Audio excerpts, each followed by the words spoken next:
Hi everyone.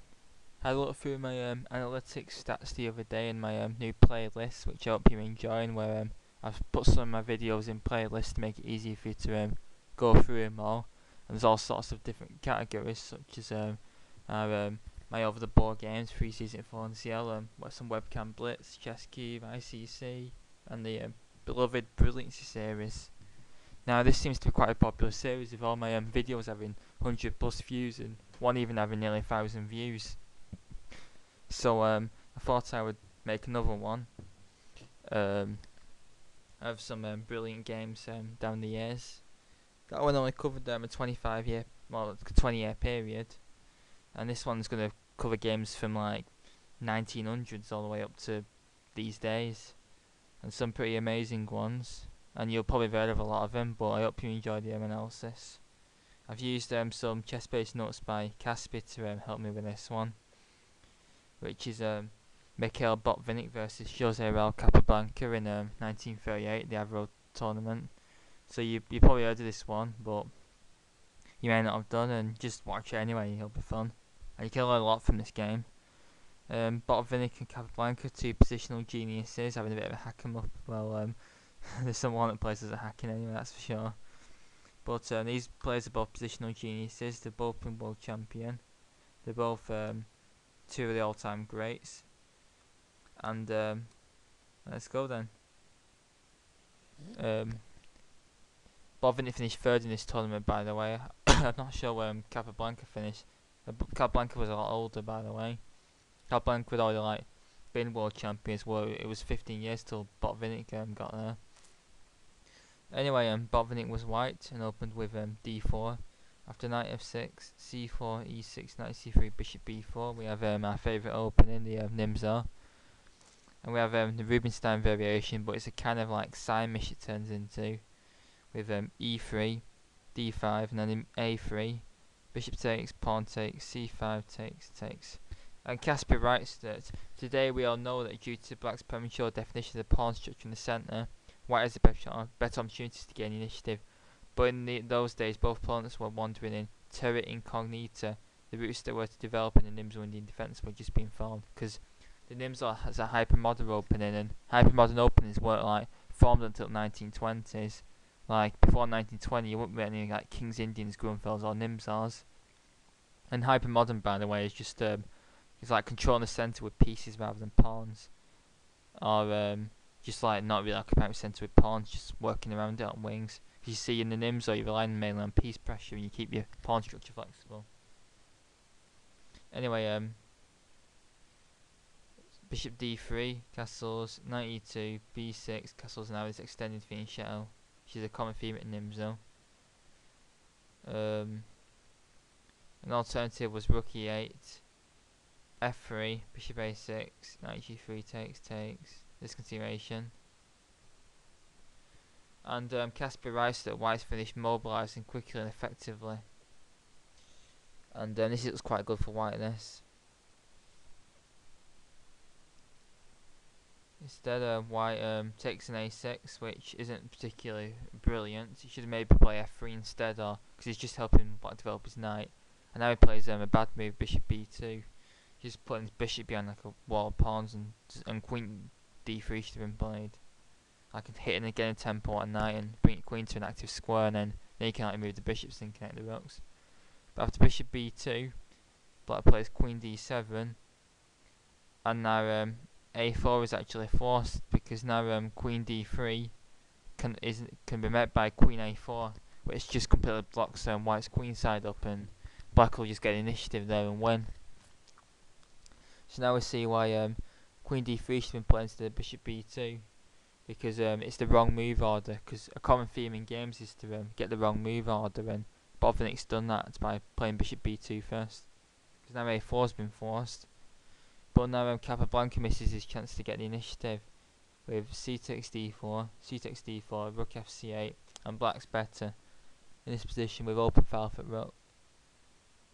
He plays rook f8 and now queen d3, and now here comes the first key moment in the game. Because by this point the theory at Nimzo Indian wasn't very deep, so the positional blunders were being formed by this point. And Capablanca, who was a master of strategy, commits a positional blunder now.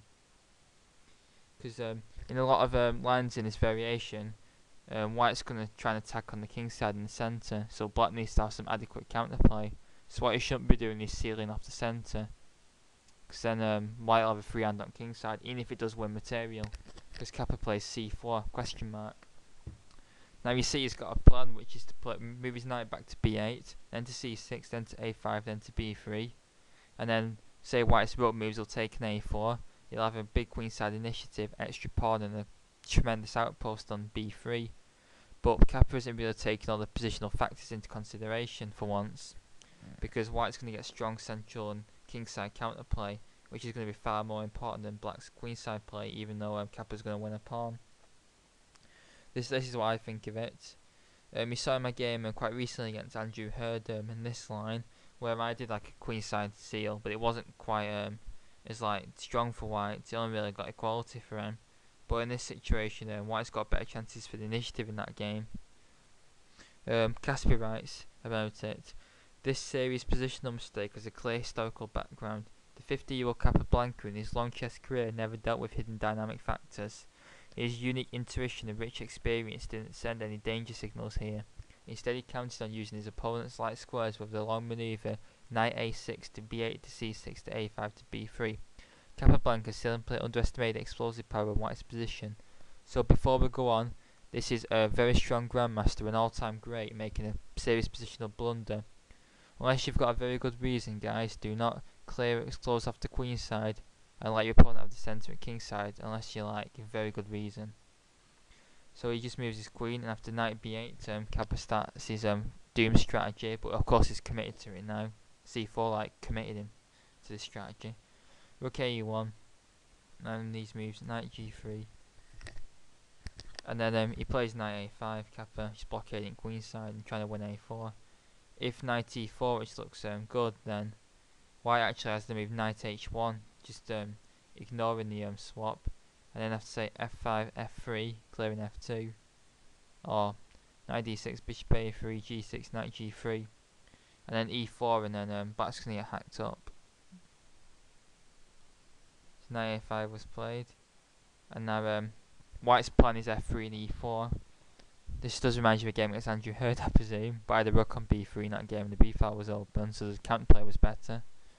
And after a3, knight b3, we see now the a4 pawn's lost because it can't be defended, but White's attack's going to come through fast. See, both sides have been persistent in the plans. All grandmasters formulate good plans. Well, Kappa's wasn't good, but it was creative. So e4, and now queen takes a4. And of course, Botvinnik's a pawn behind you. If you want to do something, then he'll be pawned down for nothing, and Kappa's endgame technique is just amazing. So he has to attack now, he has to, but the position's right for it, because now after e5, knight d7, now Kappa's threatening knight c5 now, taking advantage of then to discover on White's queen being unprotected, and then if that knight gets back into game and comes back to e6, then White's attacking chances will be almost zilch, and Black will just be a pawn up and push his a pawn to victory. So one of the most important moves in the game now is queen f2. And now Black has to take his opponent's threats more seriously, because the knight's coming to d6 via f5, and the f pawn can be used to open up the king side. So plays g6 to stop the knight coming into f5. So this gives a line to open that hooks like open lines with, so f4. And now he plays f5, blockading it but allowing an en passant capture, which will open e file. So after e takes f6, knight takes f6, and now f5, just getting closer to the king. And now we see ever since Kappa took the poison pawn on a4, White's just been relentless in his attack, and he's getting Black's piece is now stranded on queen's side and can't defend his king. So he swaps on e1, and now plays rook e8. So if f takes g6, then sorry, rook takes e8, then so what I'm talking about here. Oh, it says I'm using a tactical trick to protect the knight on f6. Capablanca was using White's attacking potential. However, from now on he had no choice but to join the club of chess masterpieces. Unfortunately, he was sitting on the wrong side of the board. So So if rook f8 in this position instead, queen f4 and Cassidy writes that white's attack is also unstoppable. Say example variation is queen a2, taking g6, just sacrificing the bishop. If it's taken, then g7, king takes, check, queen d6, king g8, now then check, wins. And if rook f7, then you just take an f6 with mate next move. Instead of taking on b2, if he just takes back the pawn, then queen g5 is going to win. Basically, white's attack's unstoppable. So he plays rook e8. The tactical trick is if f takes g6, h takes g6, then the knight can't be taken because the rook's on 3, and if you take it, then you just take out with knight. So he plays rook e6 instead, planting the rook right into the heart of his position, and if it's taken, which is in the end, then it gives white a dangerous passed pawn. Another alternative was king g7, after which the exchange sack and f6 is very strong. Then we take with a discovery. The king goes back to e7, then we have check. And g7, and white's going to win a rook. King takes g6, queen f5 check. And now h4, just threatening a mate on g5. So if rook g8 to stop it, then g4. And now if queen c6, then bishop a3. And black's going to be mated next a couple of moves. And all of these attacking chances came from black not being able to create a sufficient counterplay in the centre. Because of course when white pushes his f-pawn, he exposes his king a bit. But if black can't rip up in the centre, then he can't get to white's king to expose where the pawn's left. So this is another reason why c4 is used to complete blunder. So he takes the rook. After f takes e6, he's got this dangerous passed e pawn and the ingredients to win. So king g7, just protecting the knight. Queen f4, trying to infiltrate via c7, now queen e8. If queen a2, then white has a mate in 5 with the sack. Knight f5 check, takes queen g5.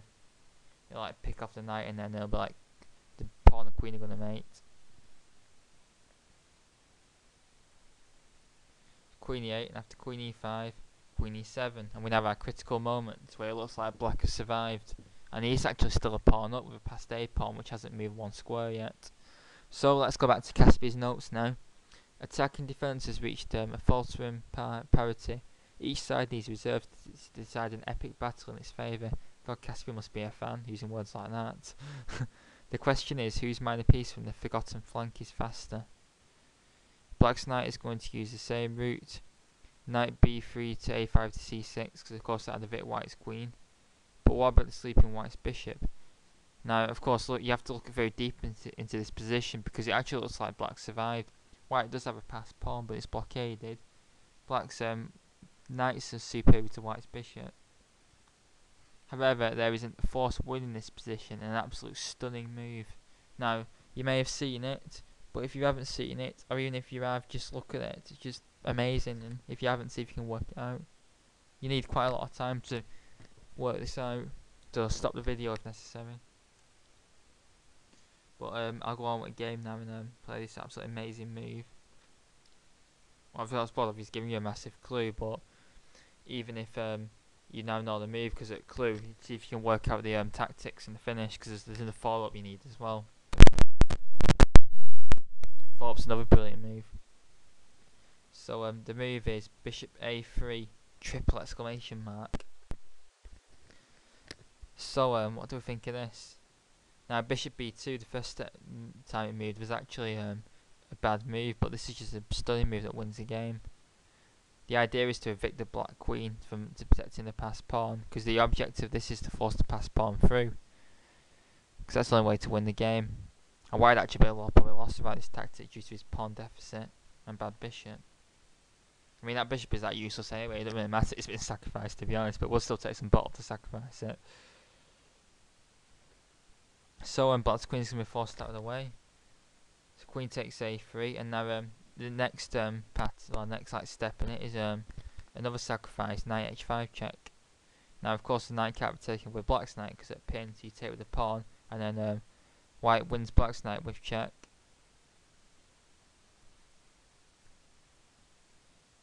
And now, oh by the way, so now you play e7, and now the pawn caps start from queening. So black's only chance is to get perpetual check, and you also had to work this out when you played 30 bishop a3 triple exclamation mark. So you had to calculate very like 4 moves deep for this to see that you was winning the piece back after that sacrifice, and you're threatening to unstoppable threat to queen. You had to work out if black couldn't do a perpetual check or win the piece up even. Another way to win is queen f7 check, king h8 and g3, and then white's king escapes to h3. But if queen f7, king h8, e7, oops, this ruins everything because there's a draw by perpetual. And now knight takes d4 check, c takes d4, queen g4, and this is a perpetual. Nothing white can do. He plays e7, and now black has to just check because he's lost otherwise. Well, he's lost anyway, but it's his only chance. See white's king just running up. Check. The exchange of queens, by the way, doesn't do anything because after king takes g6, the pawn's going to queen or rook next move with mate. So black has to keep on checking. So he has accuracy had to be calculated. This is now another 10 moves. And after g4, queen e1, king h5. Now there is finally no checks left, and e8 or queen f8 and e8 queens. Well, queen f8 mate is actually unstoppable. So Kappa resigned, and Casper writes at the end. And Capablanca's resignation, in my opinion, symbolised the end of a heroic era of chess titans dominating the field with their natural genius. Since this historic moment, professional touches played a more and more important role as an integral part of chess, the path to ultimate success. Basically, Capablanca was quite a lazy player. He didn't spend all his time sweating up, in theory. He just turned up and played a lot. But nowadays, you could never do that. You have to hours and hours of opening practice. You don't get caught out by secret novelties and all that. And now it's just professionals rather than people who just turn up for fun. But anyway, I hope you enjoyed the return of the Brilliancy series. Many more Brilliancies coming your way soon. And please subscribe to the channel and thumbs up the video. And please leave any comments and thoughts. Thanks very much.